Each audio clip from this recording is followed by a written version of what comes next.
अस्सलाम वालेकुम। Cooking with अम्मी जान में मैं आप सबको खुश आमदीद कहती हूँ। आज मैं आपको बताऊँगी शामी कबाब।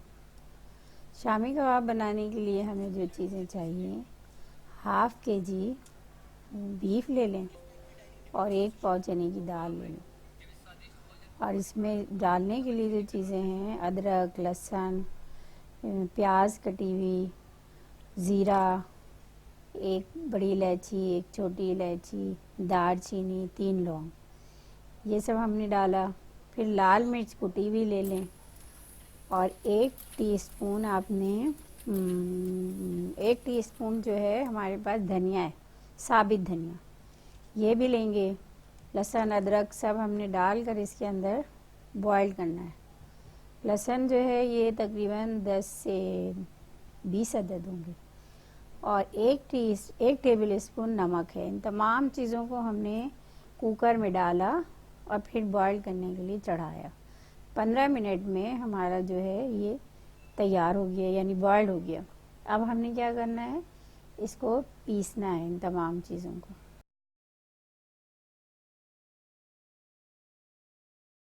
पंद्रह मिनट के बाद जब ये गोश्त और दाल गल चुका है तो अब हम क्या करेंगे, इसको चॉपर में डालकर इसको पीस लेंगे। जब हमने इसको चॉपर में डाला तो अब इसमें हम चॉपर में हम पानी तो नहीं डाल सकते, तो हमने इसके अंदर 1 अंडा डाला ताकि इस अंडे की सफ़ेदी और जर्दी से ये हल हो जाए। तो ये हल हो मकसद मैंने इसको पीस लिया उसके अंदर डालकर।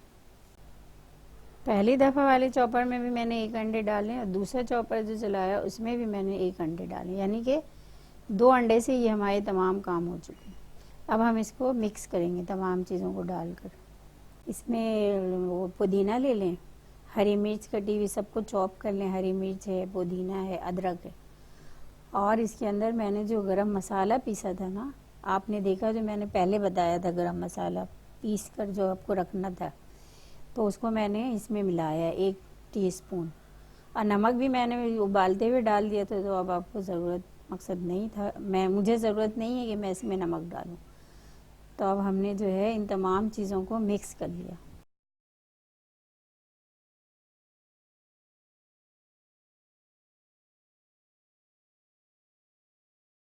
जब हमने दाल और गोश्त को और उसमें तमाम चीज़ें डालकर अच्छी तरह से मिक्स कर लिया तो हम इसे फ्राई करेंगे।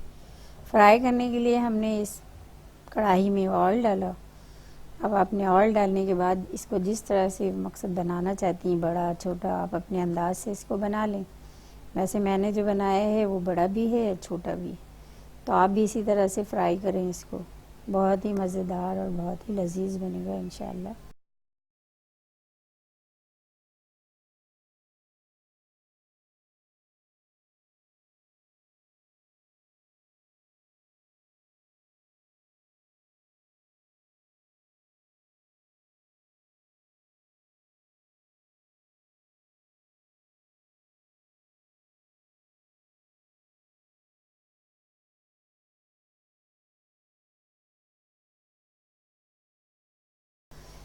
तो आप अब देखें ये लाल भी हो चुका अल्हम्दुलिल्लाह, बहुत ही क्रिस्पी भी है।